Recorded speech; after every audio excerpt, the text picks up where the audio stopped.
We live in a dangerous world.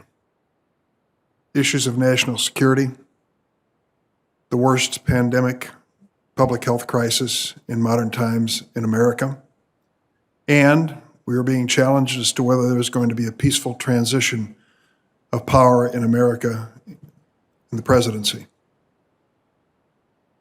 At that moment in time, we decided none of those topics were important, and what was important was to determine whether or not social media was discriminating against Republicans.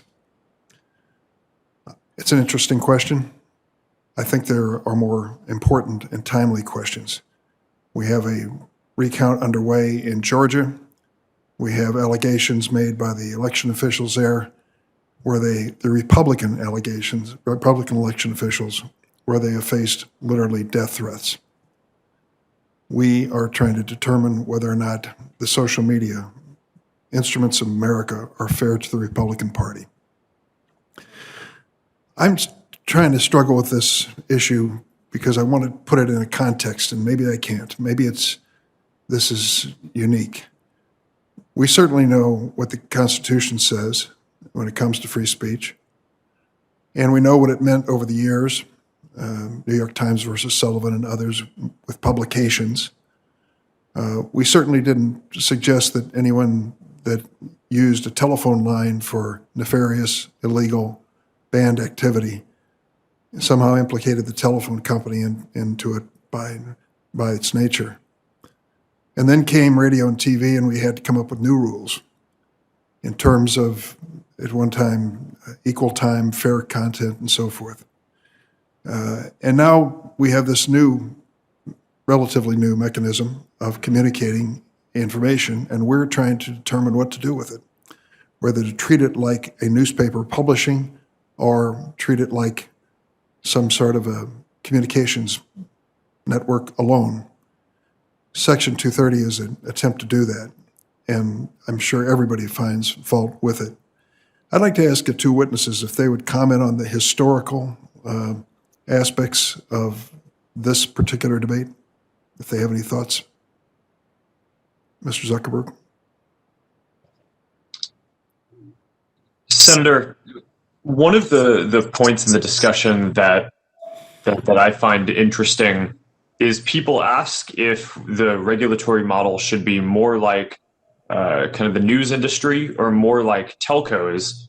But from my perspective, these platforms are a new industry and should have a different regulatory model that is distinct from either of those other two. I think it is not the case that we're like a telco, and that there are clearly some categories of content, whether it's terrorism or child exploitation, that people expect us to moderate and address. But we're also clearly not like a news publisher in that we don't create the content and we don't choose up front what we publish.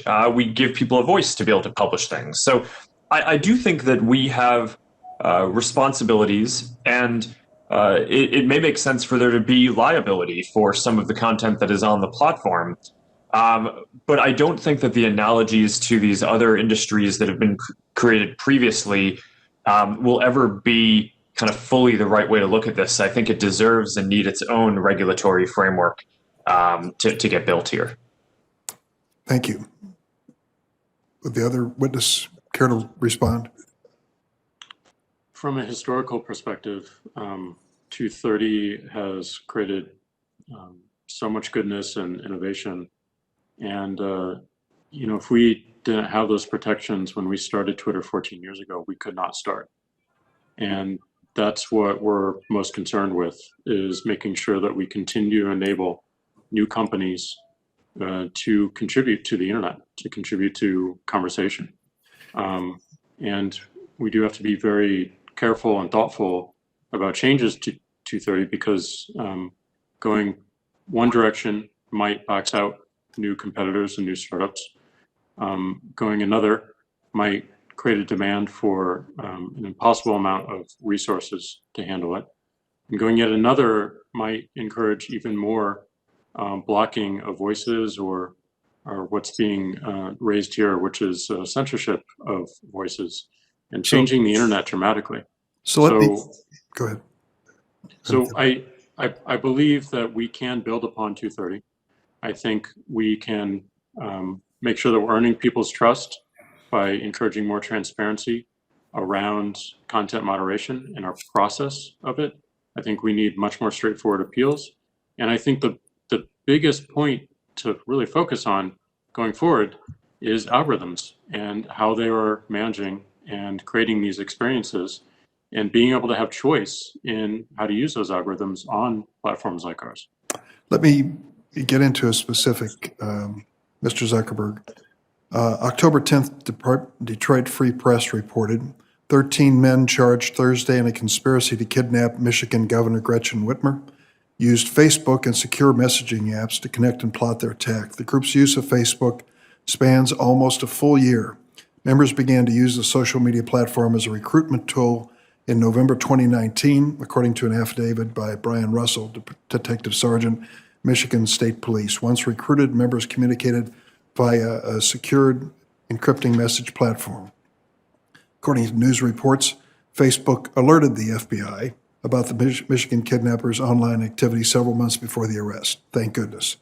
However, in August, a Facebook page for the Kenosha Guard militia, which advocated violence in the aftermath of the shooting of Jacob Blake, was reportedly flagged over 455 times to Facebook.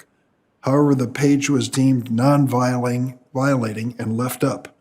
More than 4,000 people responded to that event. Hundreds of armed militia members showed up. A member of this group, a teenager from Illinois, later shot and killed 2 people on the streets of Kenosha. Mr. Zuckerberg, you described Facebook's handling of this militia page as an operational mistake. Can you explain the exact reason why the Kenosha militia page was not taken down? Senator, yes. And first, and what happened in Kenosha was obviously terrible. What happened here was we rolled out a strengthened policy around militia pages in general. Whereas before that, we would have allowed a group that was a militia as long as it wasn't planning or organizing violence directly. In the lead up to the election, we strengthened the policy to disallow more of those groups because we were on high alert and we're treating this situation as very volatile around potential civil unrest around the election. We just put that policy into place, and for a number of reasons, it had not yet been fully rolled out, and all of the content reviewers across the company hadn't been fully trained on that. So we made mistakes in assessing whether that group should be taken down. But upon appeal, when it was escalated to a more senior level of content review folks who have more specific expertise in these areas, we recognized that it did violate the policy, and we took it down. It was a mistake. It was certainly an issue, and we're debriefing and figuring out how we can do better. Although one other piece that I would add is that the person who carried out the shootings was not in any way connected to that page or linked to any of the content there from anything that we or others can tell. Mr. Chairman, if I could ask one more question. Yesterday, the FBI released its annual hate crime incident report. The report found that more people were killed in hate-motivated violence in 2019 than any year since the FBI began collecting hate crime data in 1990. The report also found that race-based hate crimes remain the most common type of hate crimes last year, and documented increase in religion-based hate crimes, anti-Hispanic hate crimes, and hate crimes targeting individuals based on gender identity.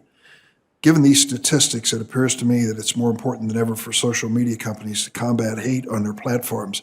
And I might add to one of my colleagues who stated earlier, this is not Antifa, but these are documented hate crimes from FBI. Muslim advocates, Muslim have reached out to you many times, Mr. Zuckerberg, about this issue relating to published content that reflects on certain religious groups. And you said at a hearing, you do not allow hate crimes on Facebook.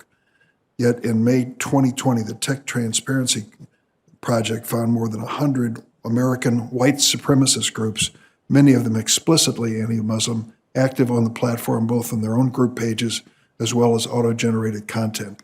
Facebook did nominally alter some of the content, but the hate groups largely remained. Are you looking the other way, Mr. Zuckerberg, in a potentially dangerous situation? No, Senator. This is incredibly important, and we take hate speech as well as incitement of violence extremely seriously. We banned more than 250 white supremacist organizations and treat them the same as terrorist organizations around the world. And we've ramped up our capacity to identify hate speech and incitement of violence before people even see it on the platforms. Our AI and human review teams, you can track our results in the transparency reports that we issue, now take down about 94% of the hate speech that we find on our platforms before anyone has to even report it to us, which is a dramatic amount of progress from where we were a few years ago, where when we were just starting to ramp up on this, we're taking about 20% of it down before people had to report it to us. So there's still more progress to make. We're very invested in this, and you have my commitment that we view this as an issue of the highest severity and one that we are very focused on. Thank you very much.